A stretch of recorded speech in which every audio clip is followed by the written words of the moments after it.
Sit back, you will hear how I turned the ultimate betrayal into a masterclass in silent revenge. My wife was beautiful, manipulative, and a damn liar. I thought I had married my soulmate. Turns out I married a damn soap opera villain.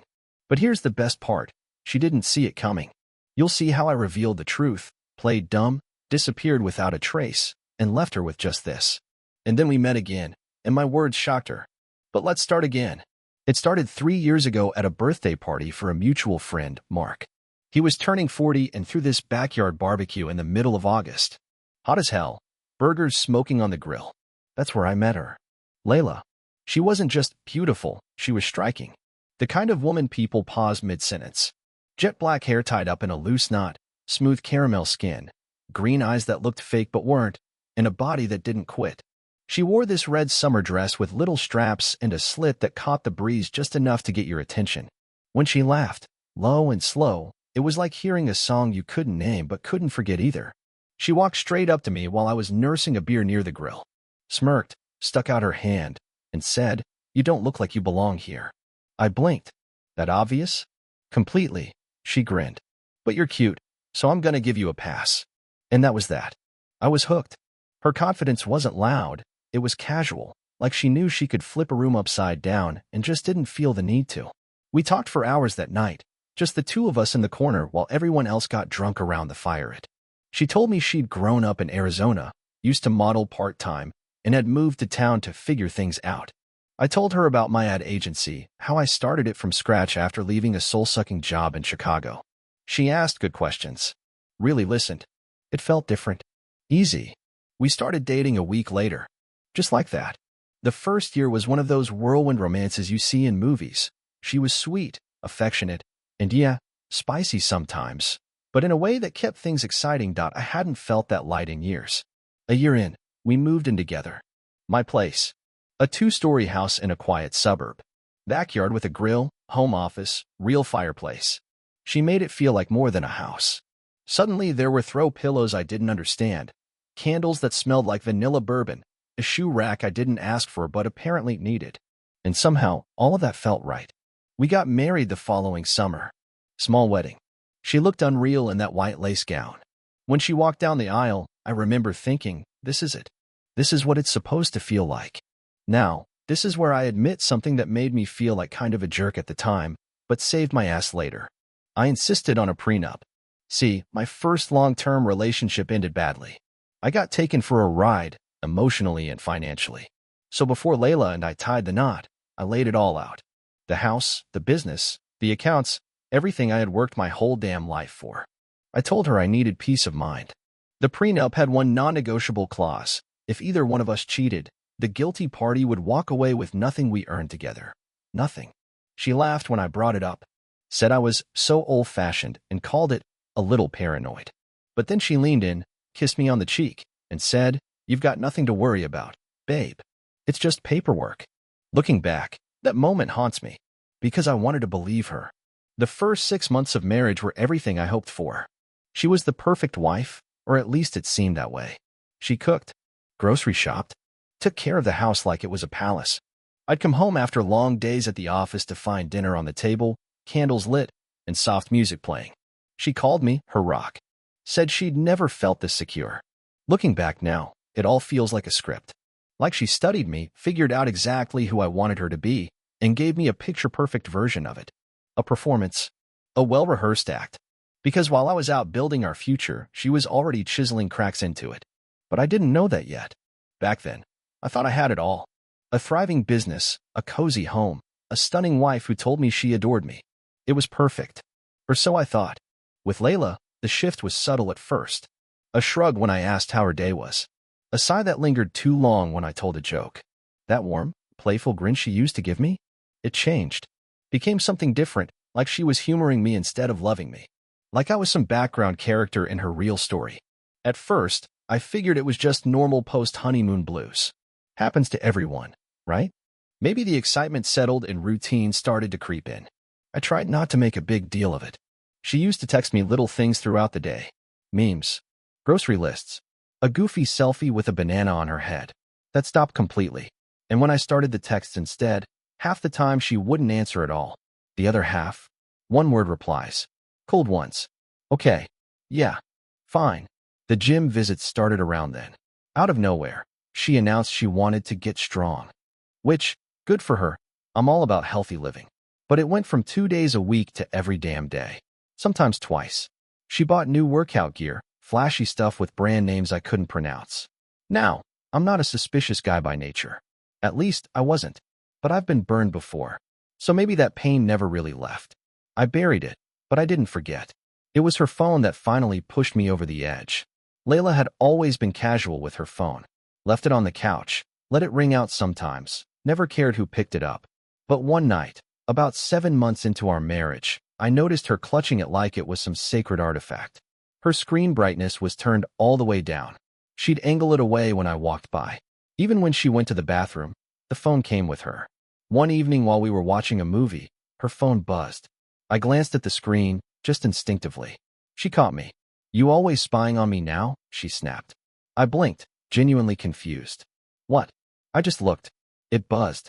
Yeah, well maybe don't. Privacy, Dylan. Ever heard of it? That wasn't like her. Not even close.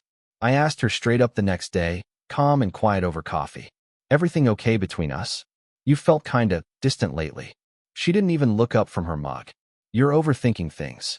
That was the line she'd repeat like a broken record. You're overthinking. Or the other greatest hits. You're being paranoid. You're insecure. Maybe you're the one hiding something, Dylan. That one really got me. Projection at its finest. A cute little reversal that made my stomach twist. For a while, I tried to ignore it. Told myself she was just stressed. Maybe she was figuring something out, emotionally. Then one night, she came home late. Said she stayed after her workout to do a yoga cool down with some new friend named Jen. I asked which gym she was going to lately. She stammered. The one. You know, by the... and started making stuff up as she went along. That was the last straw. I remembered something a friend told me years ago. If you think you're going crazy, it's not you. It's probably someone lying to you. And with the prenup in place, I had more than just emotional reasons to know the truth. I had financial ones. So I hired a private investigator. His name was Craig. About mid-50s, ex-cop. Eyes like he could see through walls. Real no BS type. I laid it all out for him. Told him everything I just told you. He didn't laugh or roll his eyes. Just nodded slowly and said, all right, let's see what kind of Pilates your wife's been up to. He said ideally a month, but it could work out a lot faster. I gave him her schedule, her gym bag brand, the car she drove, even what brand of smoothie she liked. He jotted everything down like a detective out of a paperback novel. I walked out of that diner knowing something was coming. I could feel it in my gut. The question wasn't if she was hiding something. It was how deep it ran. And I was ready to find out. It was day 4 when Craig sent the first photo. My phone buzzed. One message. No caption. Just an image. Layla, outside a cafe on Lincoln Avenue. Not dressed for a gym. Not even close. Tight jeans, boots with heels, a leather jacket she told me she bought on clearance. And she was laughing. Not the polite, strained kind of laugh she gave me at dinner lately, the real thing. That same full-body laugh she used to give me when we were first dating. Except now it was aimed at some tall guy leaning over the table like he'd known her forever. He was maybe mid-30s. Tan, trim, the kind of jawline that gets people cast in toothpaste commercials. You could tell he worked out, probably at the same gym she never actually visited. They weren't holding hands. Not yet. But the space between them was too close. The body language screamed comfort, familiarity. His hand grazed her wrist as she reached for her coffee. Hers lingered there a second longer than it needed to. This wasn't some misunderstanding. This wasn't a one-time thing. I didn't know his name yet, but I already hated him. Not for being with my wife, but for giving her the version of herself she stopped giving me. 3 days later, Craig texted again. Another cafe. Different outfit. Layla in a short floral dress I hadn't seen in months. Probably one she said didn't fit anymore. Funny how that works. They sat on the same side of the booth. Same smiles. Same energy. She touched his chest as she laughed. This time they left together. They walked down 8th Street and turned into the park that I recognized it. It was where I proposed to her. I wish I was making that part up. They held hands like high schoolers. No hesitation. No guilt. Just fingers locked and swinging gently between them as they walked past the very bench where I'd knelt in the snow like some idiot from a Hallmark movie. That night, Craig sent a video. It was short. Grainy, but clear enough. Layla and her mystery man stepping through the glass doors of a hotel I'd driven past 100 times. Business class place. Nice lobby. You wouldn't book it for an affair if you were being careful, but they weren't. They were bold. Casual. Like they'd done this before. They stayed inside for about an hour and a half. When they came out, her hair was tousled. His shirt was half untucked. She didn't even bother fixing her makeup. Their smiles weren't the bashful kind. They were smug. The kind you wear when you think the world's too dumb to notice what you're doing. That's when something changed in me. My hands didn't shake from heartbreak. Not from some tidal wave of sadness like you see in movies. What I felt was colder than that. Sharper. Like ice forming behind my ribs. I wasn't heartbroken. I was done. Done pretending. Done doubting myself. Done giving her the benefit of the doubt when she hadn't earned an ounce of it. And most of all, done playing defense. I didn't rage. I didn't cry. I didn't call her screaming or barge into the house demanding answers. That would have been messy, reactive. That's what she probably expected. A man with pride bruised and fists clenched. No, I wasn't going to give her a dramatic confrontation. I wasn't going to yell or accuse or give her the chance to spin her way out of it with lies and tears. I was going to do something better. I was going to vanish. See, people like Layla? They don't fear conflict. They thrive on it. They twist it into confusion. They cry, accuse, manipulate, and make you question your own eyes. But silence? Silence terrifies them. Being left alone with the weight of their actions, the consequences hanging heavy without your voice to drown it out, that's the real punishment. I closed the video, stared at the still frame of them walking through that hotel door one more time. Then I stood up, walked into my home office, and pulled out the prenup. Flipped to page 6. There it was. The clause I had pushed for, the one she mocked me for. Infidelity shall result in full forfeiture of all jointly acquired assets by the offending party. I remember hearing her voice in my head. You're being ridiculous, Dylan. Who even cheats anymore? You, Layla. You did. And now it was my turn. Not to scream. Not to beg. But to end this game she thought she was winning. Quietly. Permanently. I was going to vanish. Not disappear in the literal sense. I wasn't going to fake my death or anything dramatic.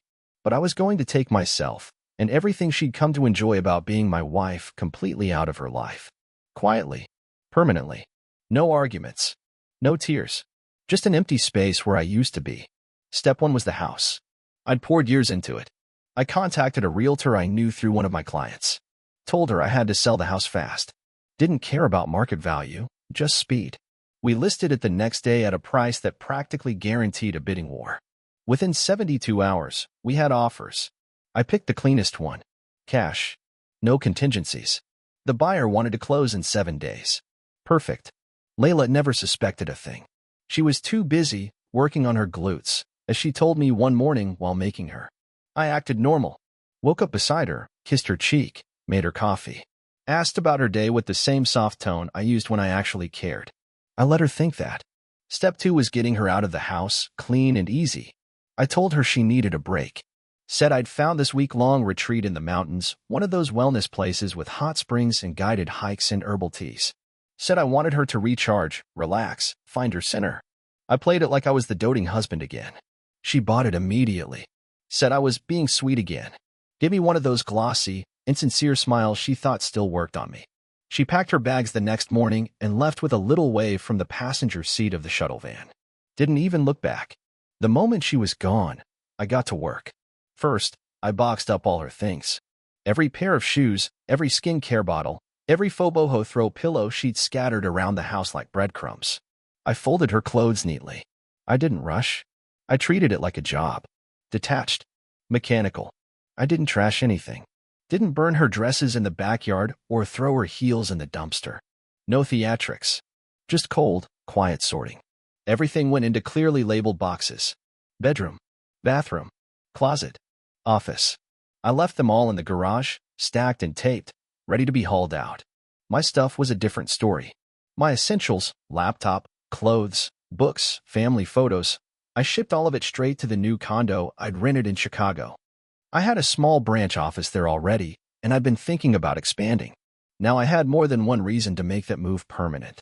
I closed down all our shared bank accounts. Froze the cards she used. Not all at once. I timed it for the day she was supposed to return from her retreat. That way, she wouldn't get suspicious while she was gone. I didn't want her calling me early. I didn't want her catching wind of anything until it was already over. And finally, on top of the box labeled bedroom, I placed a manila folder. Inside, a copy of the prenup, a signed and stamped set of divorce papers, which I also had time to prepare while she was away. Then I changed my phone number, alerted my staff, told them I was moving offices, and that if anyone asked for me, they were to give no information, just forward everything to the legal team handling the transition. No one questioned it. They knew something was up, but they respected me enough not to ask. Or maybe they'd heard enough gossip to piece it together. By the time Layla's shuttle pulled back into town, the house was sold. The locks were changed. The keys were handed over to the new owners. The address was no longer hers. And I was gone. No confrontation. No shouting match. No second chances. She made her choice. I simply gave it consequences. She came back on a Thursday. The house was already new family. Nice couple. 2 kids. He worked in tech. She was a teacher. The kind of people who'd bring actual life into the house again. It made me feel strangely at peace. She was probably expecting me to be home early. Maybe with flowers. Maybe dinner prep like I used to do back when I still thought we had something worth saving. But that's not what she got. Instead, she found a new car in the driveway, one that wasn't mine. The lawn was freshly mowed, but the garden gnome she hated was gone from the front porch. And when she reached for her key to unlock the front door, it didn't fit. Not even a little. I wasn't there to see it, but I've imagined that moment more times than I can count. The way her brow must have furrowed. The growing confusion. The first sliver of panic sliding into her chest. She probably tried the key again. Maybe jiggled it. Tapped it. Even. Then pulled out her phone. Browsed through messages to see if she missed anything from me. But there wouldn't have been any. I had made sure of that. After the key failed, she did what she always did when things didn't go her way, she forced it. I know her well enough to guess she tried picking the lock next. She used to do that to our bathroom door when I'd lock it to get some peace and quiet. Always said it was a fun little trick she learned from her brother. Charming. But the new locks weren't the kind you could pop open with a hairpin. So she rang the doorbell. And a stranger answered. The new owner, probably still in his weekend jeans, opened the door to find a woman with wild eyes demanding to know why she couldn't get into her house. He must have thought she was a squatter, or someone trying to run a scam. I was told later by the realtor that they handled it calmly. The wife came to the door too. They told Layla kindly, at first, that they had just bought the house. That they'd closed a few days ago. That the former owner, me, had left some items in the garage that were meant to be picked up. She might have left some things for you, the husband had said. Layla must have been speechless. That didn't happen often. The garage door was unlocked. They pointed her toward it and stepped back inside, likely relieved to be done with the awkwardness. But for Layla, the moment she opened that door, it wasn't awkward, it was ice-cold clarity. Every box, every label, every folded shirt and framed photo, neatly stacked. Her whole life, contained in cardboard and sealed with packing tape. And sitting on top of the box marked bedroom, a manila folder. Inside, the divorce papers. Signed. Legal. Also inside, a copy of our prenup. The one she laughed about. Her mouth must have gone dry reading that. Maybe she felt a little lightheaded. Maybe her hands trembled. Or maybe, just maybe, she still thought it was all a bluff. That I'd pop out from behind the bushes with a camera crew yelling, "Gotcha." But I wasn't there. And I wasn't coming back. She called my office first. I know that because my assistant forwarded me a message the next day. Just a note that she'd called 4 times in a row before finally hanging up. Nobody told her anything. That's how I set it up. Everyone was instructed to direct inquiries to my attorney. My old email? Shut down. My phone? New number. New service provider. Social media? Wiped. Deleted. Profiles gone. She was reaching into a void. From her side, it probably felt like trying to contact a ghost. She might have even driven around town, hoping to spot me by accident. Layla was left standing in the garage of a house that no longer belonged to her, staring at boxes filled with a life she didn't realize was already over. And me? I was sipping coffee in a quiet high-rise apartment in Chicago, watching the skyline light up as the sun went down. My phone was silent. My heart, surprisingly steady. For the next 2 months, I didn't hear her voice once. Not in person. Not over the phone. Not even in a voicemail. I didn't see her name pop up on my screen. Didn't get a text or an email that got through. And that was exactly how I wanted it. Silence. Stillness. But just because I couldn't hear her didn't mean she wasn't screaming into the void. She tried everything. Started small, from what I gathered. Text to my old number. They bounced, obviously. Then emails. My assistant said she tried both my personal and work addresses. Neither existed anymore. She even DM'd the business account we used to promote the agency and got nothing but a canned response from our media manager. Then she got desperate. Showed up at the office, my old one, back I separate times. The first time, she was calm. Dressed in all black, like she was going to a funeral. In a way, maybe she was. She told the receptionist she was my wife and that she just needed a minute to talk.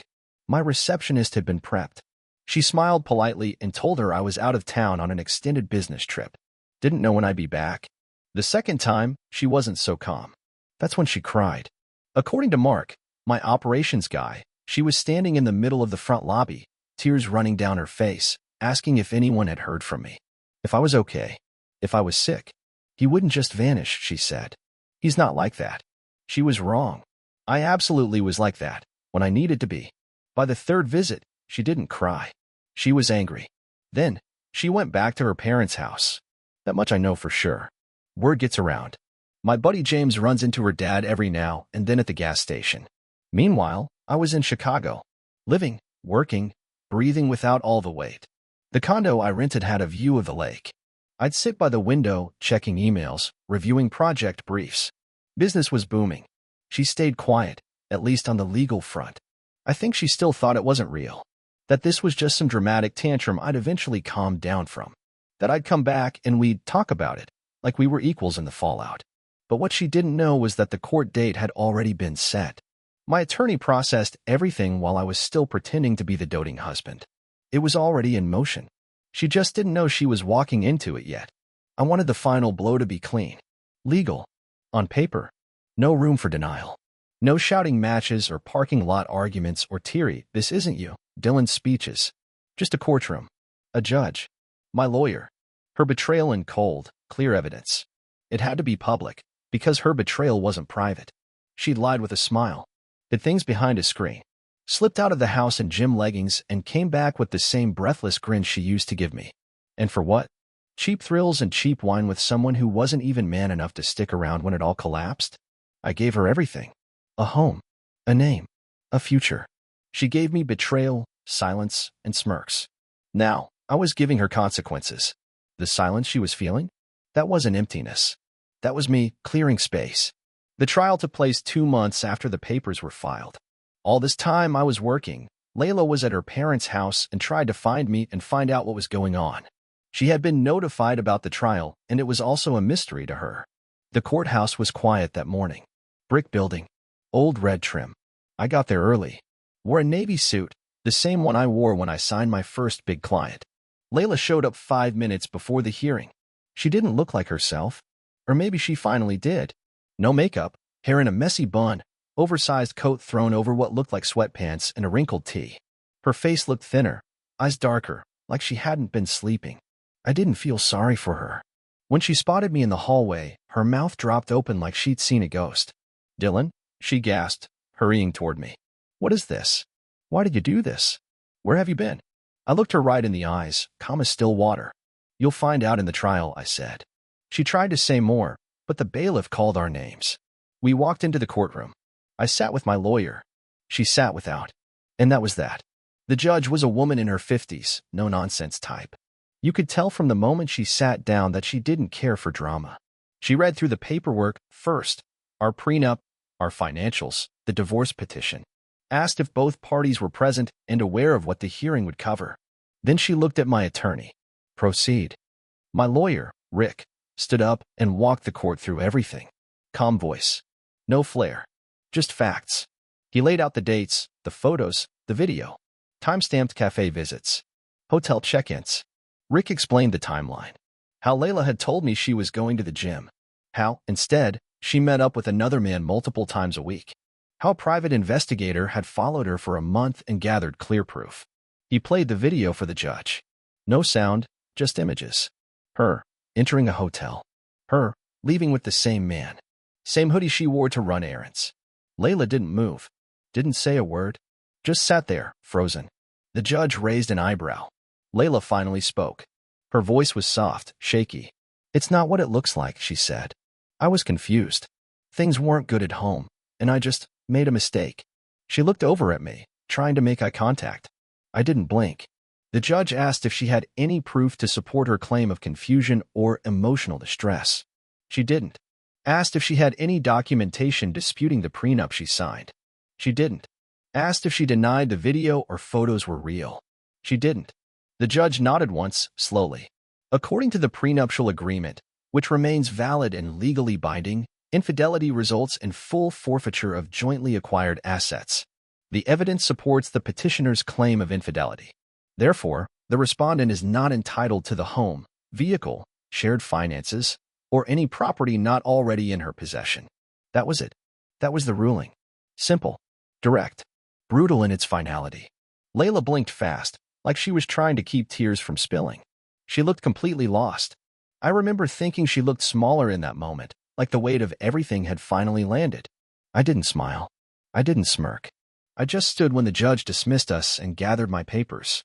My attorney patted my shoulder, told me it was over. But it wasn't over for her. She reached for me before I could step away, took 2 quick steps forward and touched my arm. "Dylan, please," she whispered. "You don't have to do this. We can talk. You've got it all wrong." I pulled my arm back gently, reached into my coat pocket and pulled out our wedding photo. I tore it into small pieces and threw it in her face. "You betrayed me," I said. "That's something I don't come back from." She gasped. "Reach again." I pulled out a single $100 bill and held it up between 2 fingers. "Here's your price," I said.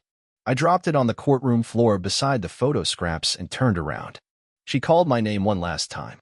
I didn't answer. Didn't look back. Walked out into the afternoon sun, light as air. She stood there in that courtroom like someone waking up in a house that had already burned down. Hair messy, hands trembling, mascara starting to smudge even though she hadn't been crying when she walked in. But now, the tears were trying to come. The panic had caught up. I stepped out into the sunlight. It was colder than it looked, but I didn't feel it. I walked down the courthouse steps, not hurrying, not carrying anything. Hands in my pockets, heart in my chest, finally quiet. The world hadn't changed. The sky was still overcast. The traffic still loud. People still rushed past, staring down at their phones. But I had changed. I had walked through fire, and I hadn't let it burn me down. I'm not bitter. I'm not broken. I'm free. That's the word that stuck with me most once the dust settled. Free. Free from the lies. Free from the weight of pretending things were fine.